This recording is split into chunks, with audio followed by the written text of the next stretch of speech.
Hello ladies and gentlemen, this is Sir Cypher here with more Wargame Airland Battle, and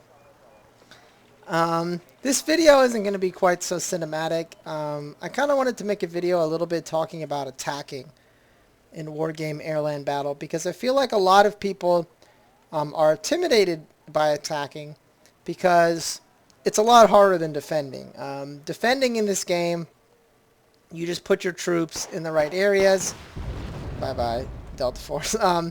You just put your troops in the right areas and the enemy comes down the road and they get massacred. So that's pretty easy.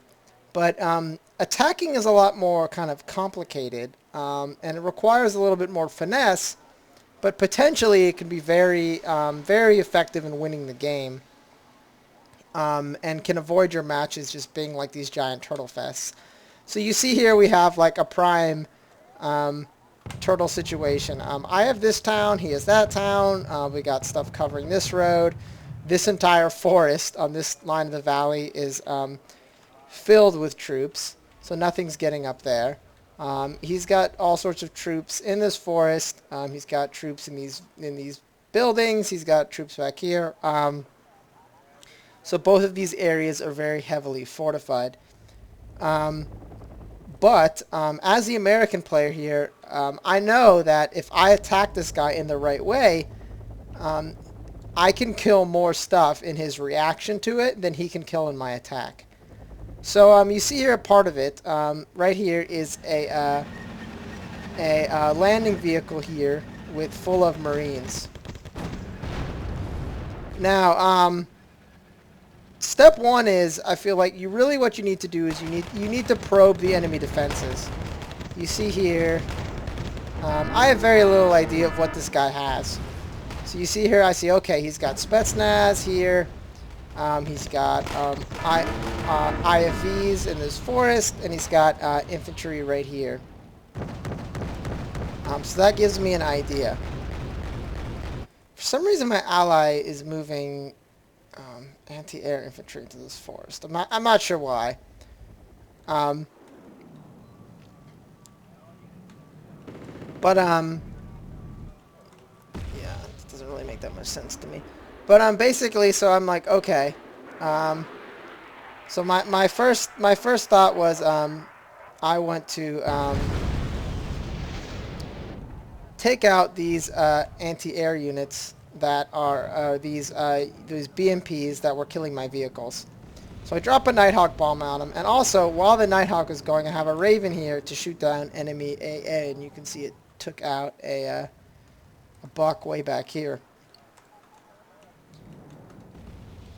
So your strategy is going to be a little bit different as Soviets, but as American, I would say the easiest way to think of it. See, for some reason he spawned two MiG-25s to fuck with my Raven, but in order to do that, he's got to fly over all of our AA. So he loses one. Yeah, he loses, I think, both MiG-25s there. But anyway, you need to see what the enemy has, and then you can kind of take it apart piecemeal. See, the enemy has attack choppers here, which I probably should back away this Bradley from, but I thought it could actually take them out with its autocannon, and it almost does.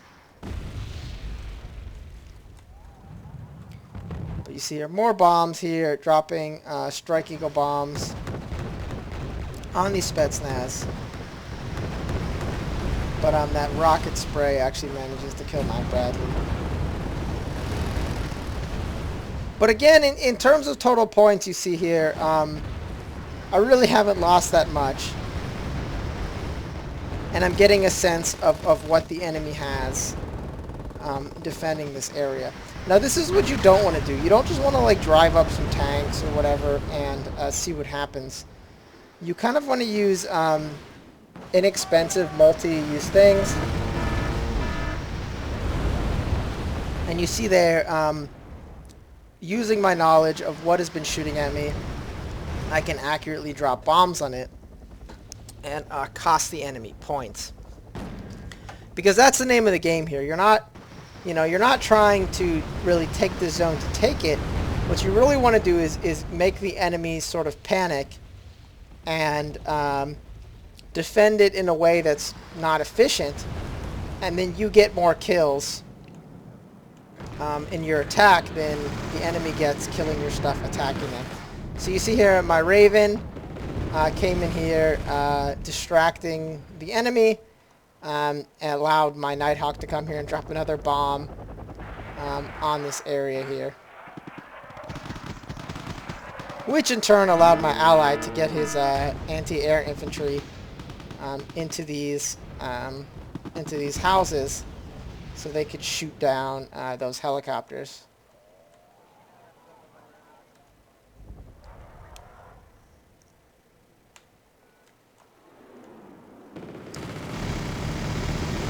Now this is a you don't want to do this. I'm not sure why that Eagle flew straight over that combat zone. But already you can see I've maybe lost 100 points worth of units. I lost a Bradley and a squad of Marines. And I think a helicopter at some point. But I've killed 300 points worth of units.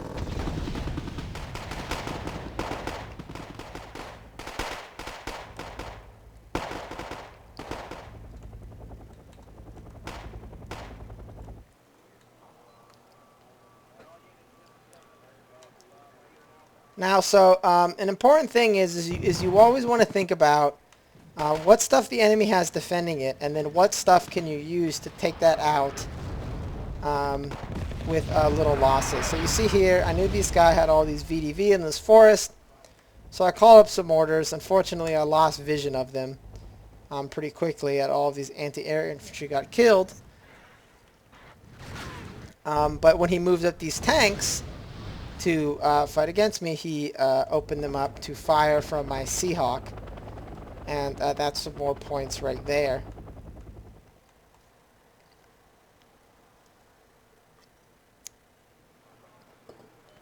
So I don't want to say by this that I feel like there's something wrong with large attacks and using the standard strategies of like dropping smoke on the enemy position to block their line of sight, moving up all of your stuff, pushing through. But I don't necessarily like doing that. I know it's an effective tactic, like large-scale pushes, but I feel like it's way too dangerous in a way, especially with air power and artillery. Your attack force can get easily pushed back and taken out.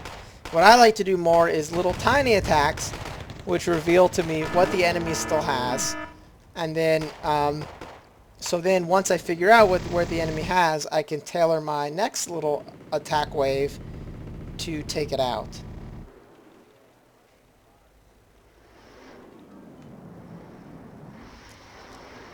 And you can see here I'm doing that for my ally as well. I don't get why this guy is just keeps flying expensive planes over this guy's AA cover.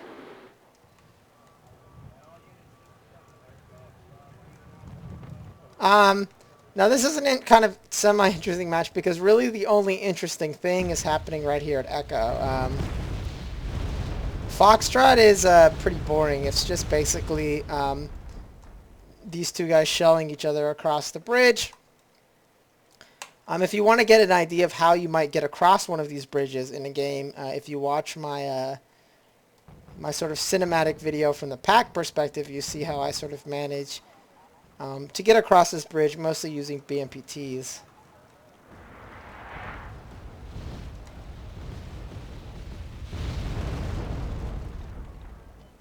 Now the reason I keep calling up squads of Marines in these LVBTs is because they're pretty much the only NATO or the only American tracked vehicle you can get, or infantry transport you can get, that has 3 front armor. So that makes them actually very tough. And they have a decent chance, unless the enemy has like some serious shit, of actually getting to where you want them to go and dropping off their infantry. Here's my Raven. My Raven's getting a little ballsy. You see right here, trying to find something to shoot its missiles at. But it seems like the enemy mostly has radar AA, which is going to prevent me from doing that. Now, as you can see here, I don't really have that much idea of what's going on here. But if we look at it from their perspective, they have all kinds of crap up on this hill and through here.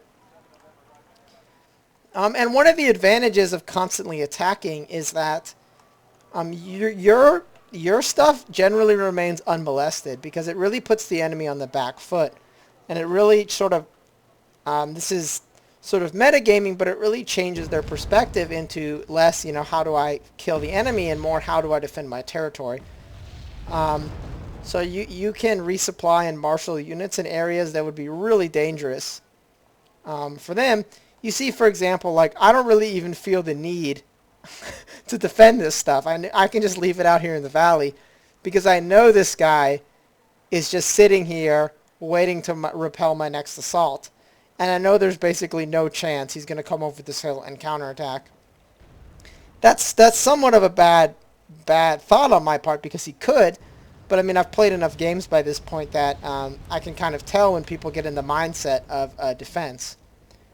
And it's especially easy to get in that mindset because the general idea of this game is that it's better to defend than attack. So generally speaking, if you just keep attacking somebody, people are pretty content to endure it because they feel like that's better. That's a better situation than them attacking you. A little bit of a helicopter drop here, but that's going to get cleaned up. But as I hope you'll realize, if you attack in the right way and do small little sort of probing actions, you can actually very easily come ahead in points. See my Marines cruising through the forest here, fighting enemy VDV. Marines are one of the best, aside from like Spetsnaz. Marines are one of the best close combat units in the game because there's 15 of them and they have 9 accuracy, which is the same as all of the other elite infantry. But again, there's 9 of them, or there's 15 of them. So they tend to do quite well. Spetsnaz are really good against infantry, but their rocket launchers only have 500 range. So the Marines outrange them with their machine guns.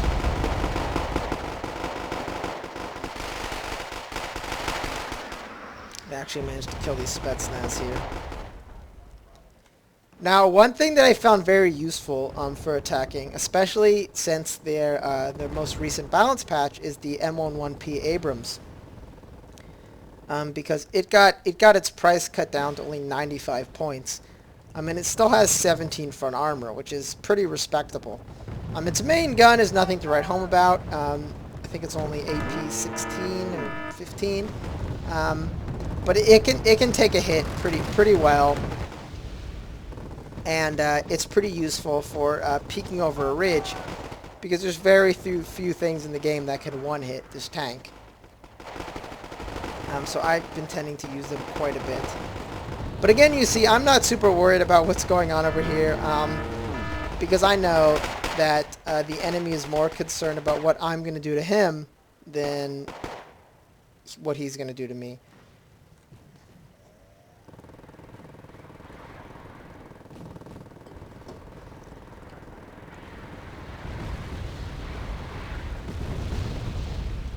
You could see here a little counter battery fire on these mortars that were killing my Marines.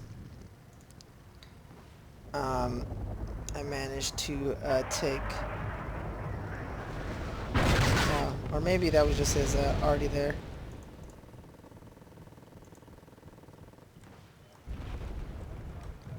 But again, dropping bombs on all this stuff.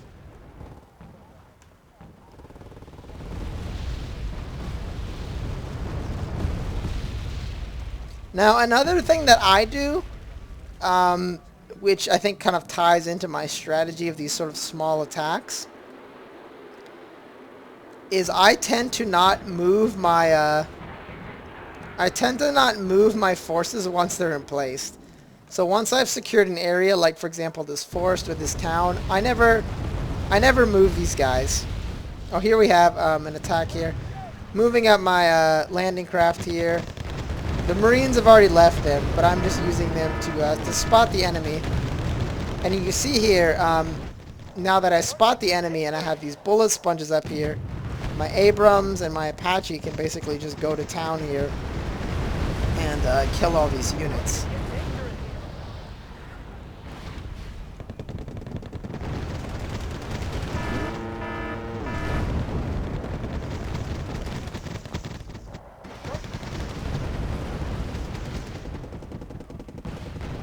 See my Chaparral shooting boatloads of missiles at all these helicopters. And also mortaring them. Now the enemy's sending MiGs to try and fight off my attack, but you see here they run into my AA network and my Allies A network and basically get shit canned. And again, that's basically what you want to do. You want to attack, and you want to attack in a small way, but with the right selection of units that you overwhelm the enemy. And when they try and bring reinforcements up to stop your push, you just kill everything. As you can see basically what happened here. You can see here most of the combat units here are all dead.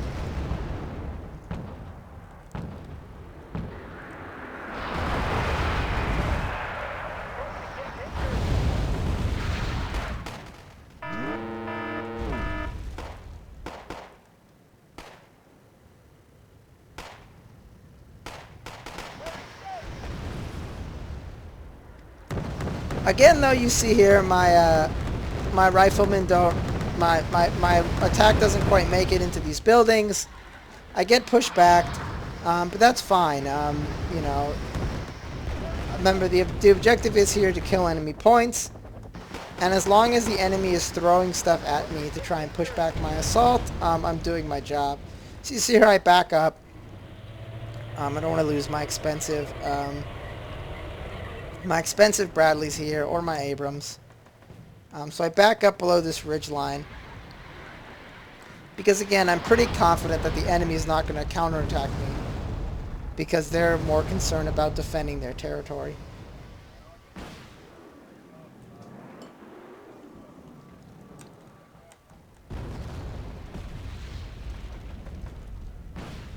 Again, my Raven. Sniping already, but I think it might have gone a little bit too ballsy that time, and it gets shot down by enemy AA.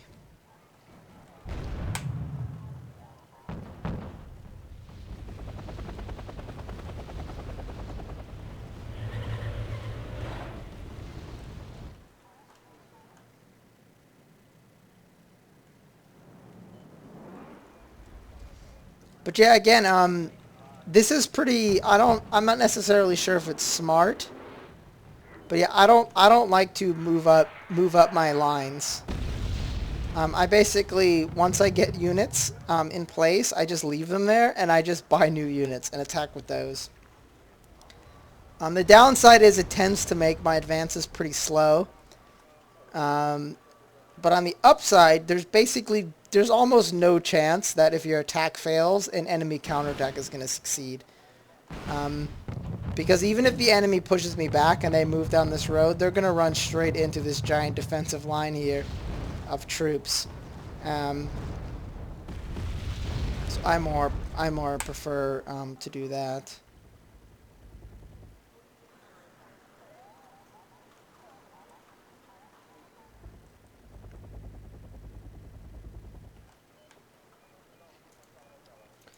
Now, one thing that this guy's not doing, which he could have done, which would have really just put a kink in my strategy, is that for hills like this, you can see how I have Stinger infantry up on this hill. Man pads, hills like this are perfect for man pads. He could have man portable air defense up here, shooting at all of my helicopters, but he doesn't, and so I don't really have to worry about that. Of course, if he was doing that, I mean, I could have mortared it or done different things. But you always want to figure out ways like that where you can get the right sort of troops in an area to get some quick kills on the enemy before they can respond to it.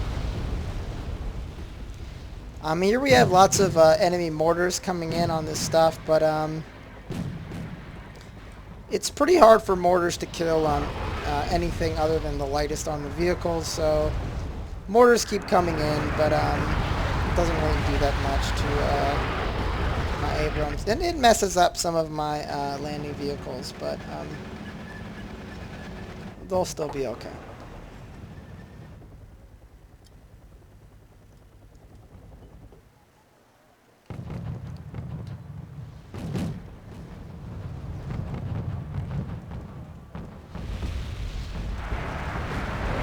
See a little bit of a mortar exchange here as these Rangers get blasted. These are my allies' Rangers, and they actually managed to reveal these enemy T-55s. I'm in this force, but I only managed to kill one of them. Over here, my poor Nighthawk, my poor Nighthawk gets killed on the line of duty, but not before it kills like 50 million enemy stuff. So it ended up being worth it. Again, my ally keeps sending planes way into the enemy lines for some reason, which is unfortunately not so great.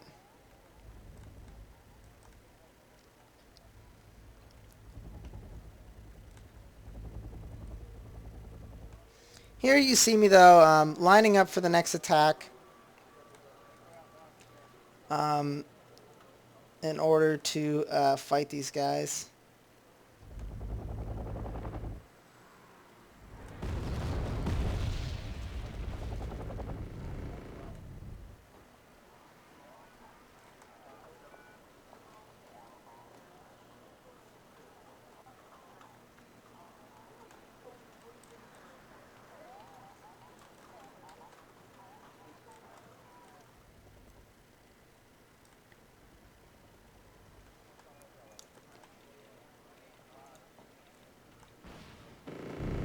We have an Eagle over here risking itself to kill some recon helicopters, which is not such a great idea.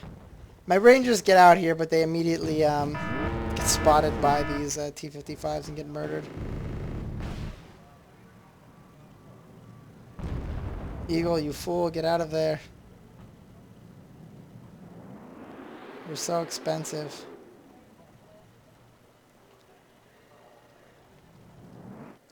Don't die in a place like this. Okay, well at least he killed that helicopter too.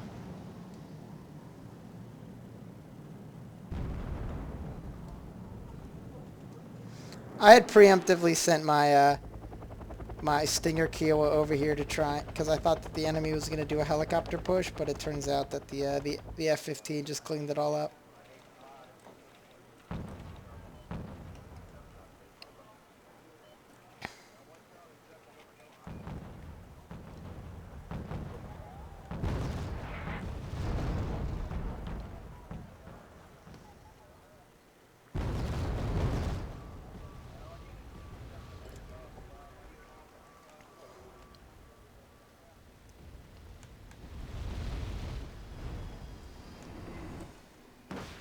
So here we have my plan for my next attack here.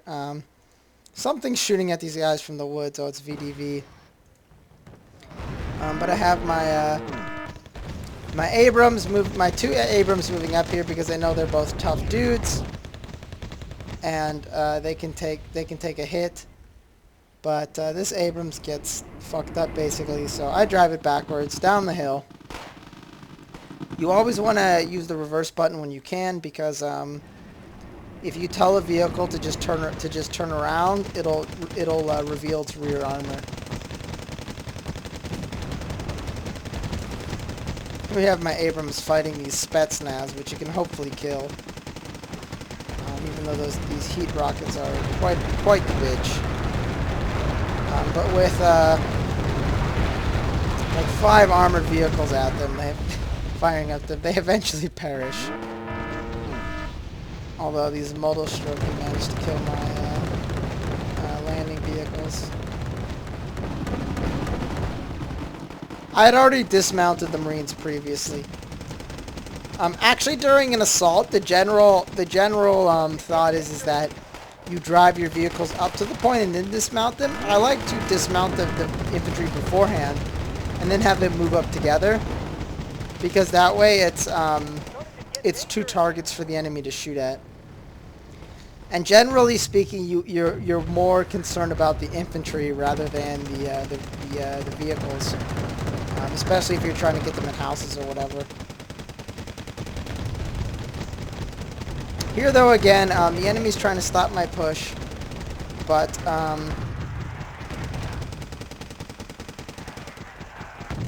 they're doing it with some questionable units.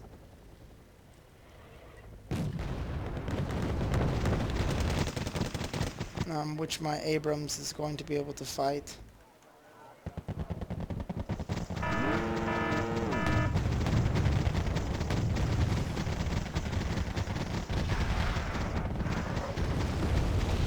So we have cluster bombs here dropped, which my Abrams manages to deftly dodge, but then we have napalm. Huge, stupid amounts of napalm, which it doesn't manage to dodge. But I think, no, it looks like their plane got away.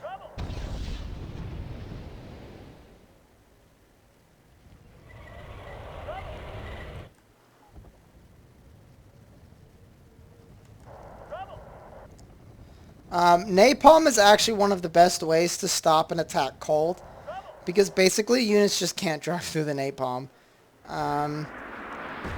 So they're basically not going to be able to attack again until the napalm's gone.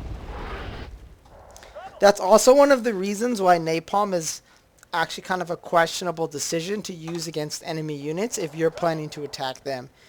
Because if there's enemy units in a forest and you drop napalm on them, like, yes, the enemy units are going to have to leave that area, but you can't go there either, because the forest is on fire.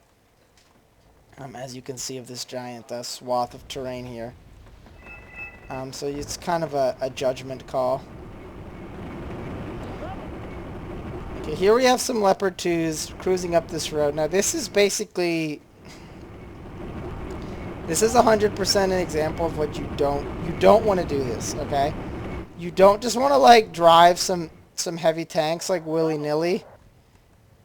Way into an area to see what's going on. You see, when I moved up my Abrams, I only really moved them up a little bit above these ridge lines here, and I had support. And even then, M11Ps now, especially after their cost reduced, they're only 90 points. Leopard 2s are 100-something. And just having two of them up here for no reason in the middle of the road is kind of foolish.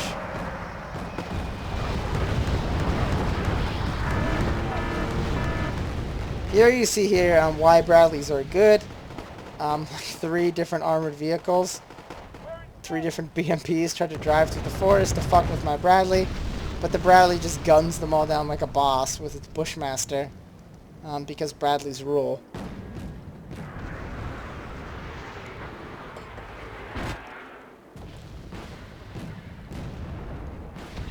And you can see here pretty obviously that I'm pushing the enemy back, but more importantly than that, I'm costing the enemy points. My ally here with his Leopard in the middle of the road, notwithstanding,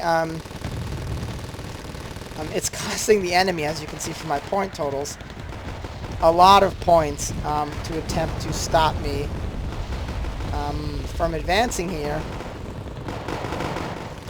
And it's really not costing me that much, considering really not that much has died.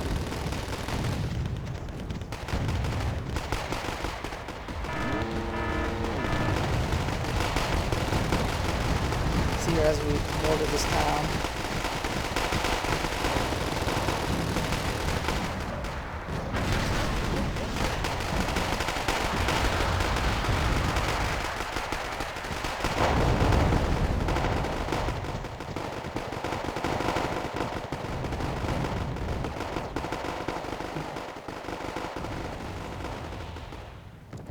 Kind of interesting. I didn't really actually notice this was happening, I don't think, during the game.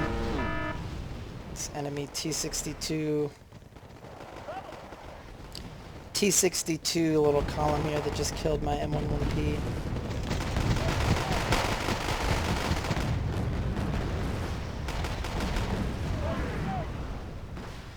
But again, you see just these two little units here. The enemy is really trying to kick them out of this area. And because they're just throwing shit at them, I'm getting like stupid amounts of points. And because of it.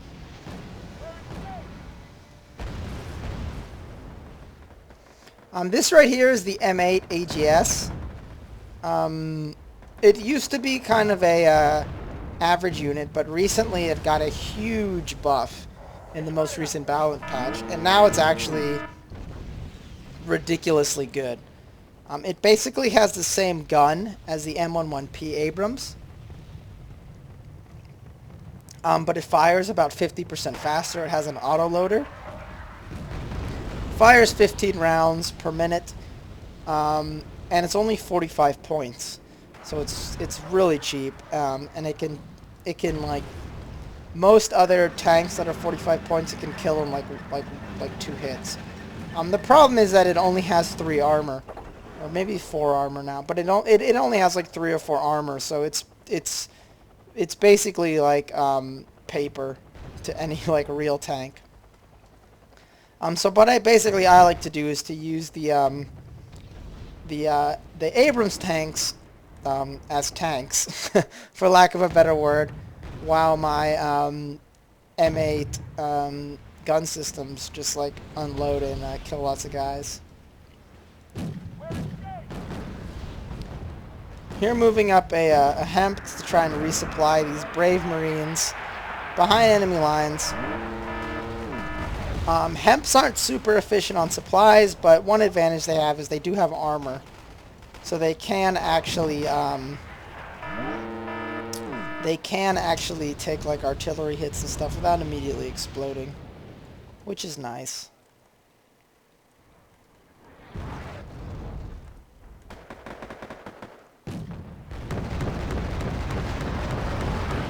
See, here we have like a shitload of reserve infantry coming through these woods.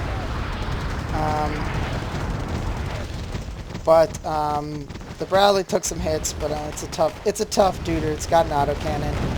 See these Spetsnaz coming through here are getting murdered as well, even though they managed to take out one of these Bradleys down here.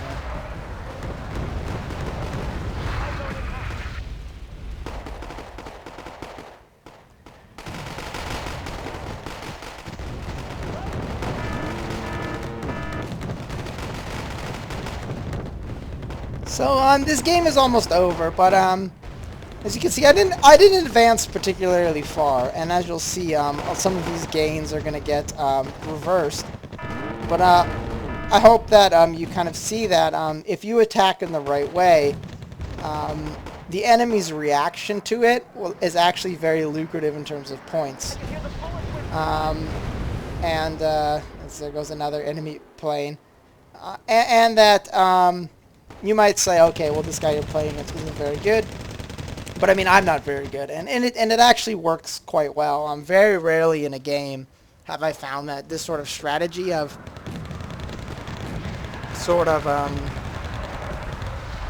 small attacks in order to see what the enemy's response is, and then you counterattack their defenses has sort of failed me.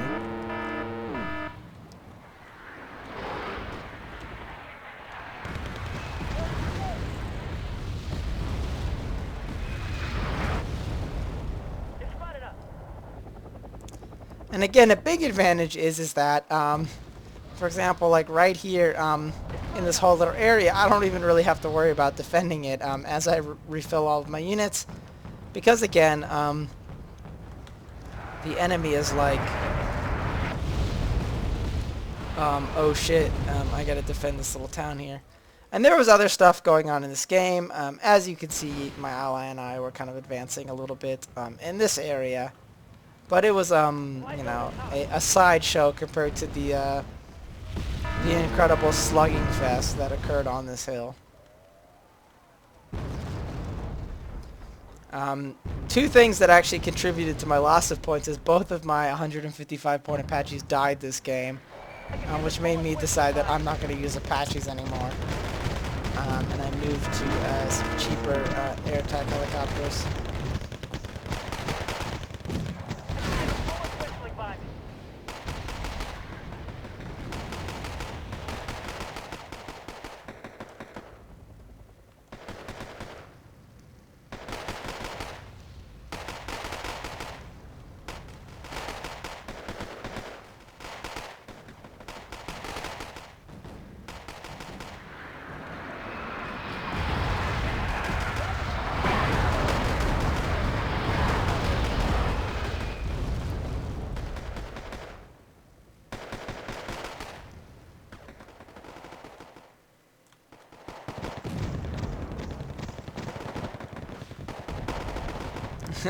But yeah, not much else. I'm probably gonna make more cinematic videos in the future.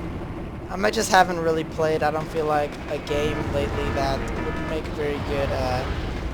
very good video without the HUD, because a lot of the games I've been playing recently have been making very heavy use of infantry and buildings and forests, and if I don't have the HUD on, you can't really tell what's going on, and I feel like it wouldn't be very interesting.